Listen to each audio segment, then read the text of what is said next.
ଯୋଜନା ସାଙ୍ଗମାନେ ଆଜି ଆମ ଘରେ ପୂଜା ପାଇଁ ଗୋଟେ ଅନୁଷ୍ଠାନ ଚାଲିଛି। ଲୋକମାନେ ଖାଇବେ ତେଣୁ ଲୁଚି ବେଲାବେଲି ଚାଲିଛି।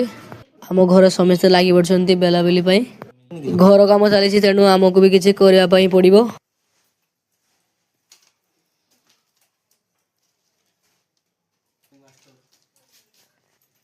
ଏଠାରେ ପିଲାମାନଙ୍କର ଖୁସି ଆପଣମାନେ ଦେଖିପାରୁଛନ୍ତି। ଏଠି ଛାକାଛୁକି ଚାଲିଛି।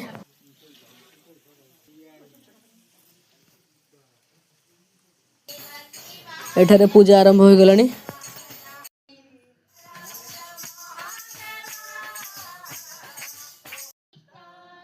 ଏବେ ସ୍ନାନାଞ୍ଜଳ ଦିଆଯାଉଛି।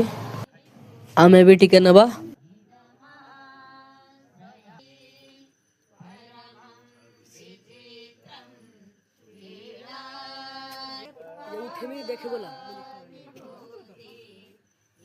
ଆମେ ବି ନେବା ପାଇଁ ଆସିଲୁ। ଆମେ ବି ସ୍ନାନାଞ୍ଜଳ ପାଇଲୁ।